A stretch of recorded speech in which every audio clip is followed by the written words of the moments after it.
తెలివైన చిలుక.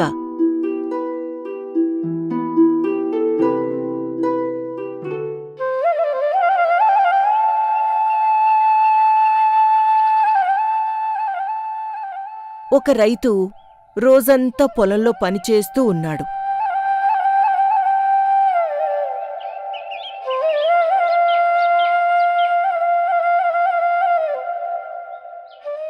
పని ముగించుకుని తిరిగి తన నివాసానికి వస్తూ ఉండగా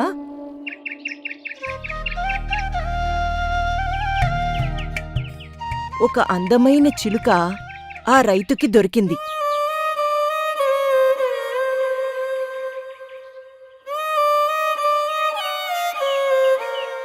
ఆ రైతు చిలుకను ఇంటికి తెచ్చి పంజరంలో పెట్టాడు.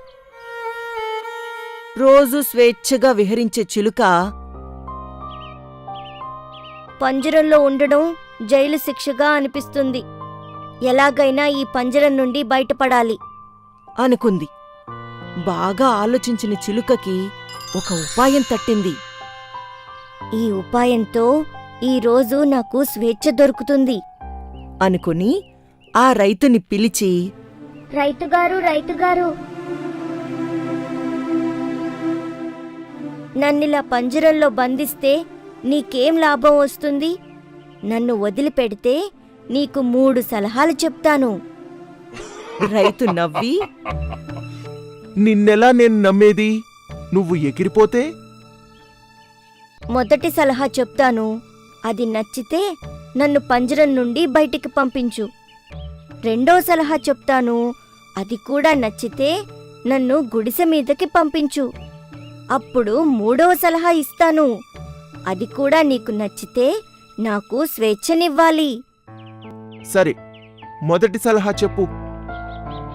మనం జీవితంలో ఏది పోగొట్టుకున్నా భవిష్యత్తు మిగిలే ఉంటుంది.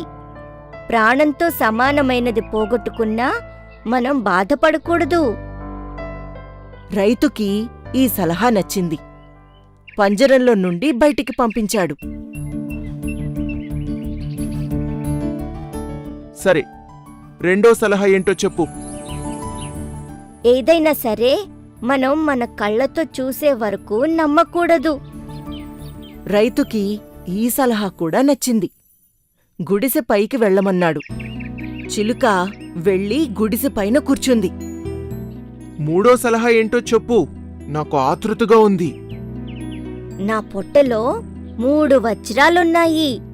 నా పొట్టని కోస్తే అవి నువ్వు తీసుకోవచ్చు అని చెప్పింది చిలుక. ఇలా చెప్పడంతో రైతుకి ఆశ మొదలైంది. ఛా, అనవసరంగా చిలుకను వదిలిపెట్టానే, నాకు 3 వజ్రాలొచ్చేవి అని బాధపడుతూ ఉన్నాడు. చిలుక గుడిసెపైన కూర్చుంది. రైతుకి అందనంత ఎత్తులో ఉంది. ఎలాగైనా ఈ చిలుకని పట్టుకోవాలి అనుకుంటున్నాడని గ్రహించిన చిలుక నవ్వుతూ రైతుతో ఇలా చెప్పింది. నీకు 2 సలహాలు చెప్పాను, అయినా నువ్వు వాటిని పాటించలేదు. ప్రాణంతో సమానమైనది పోగొట్టుకున్నా బాధపడకూడదని చెప్పాను. నా పొట్టలో ఉన్న వజ్రాలు పోగొట్టుకున్నానని బాధపడిపోతున్నావు. అలాగే నీ కళ్ళతో నువ్వు చూసే వరకు ఏది నమ్మొద్దని చెప్పాను.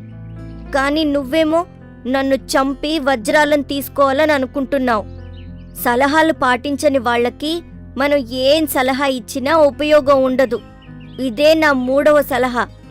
ఇది మా పెద్దలు చెప్పింది, నేను పాటించాలి అని చిలుక అక్కడ్నుంచి తుర్రున ఎగిరిపోయింది.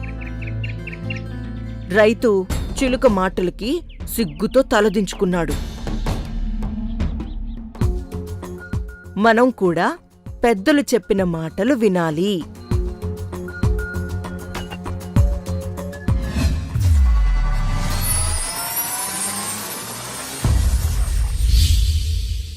హాయ్, నా వీడియోస్ మళ్ళీ చూడాలి అనుకుంటున్నారా?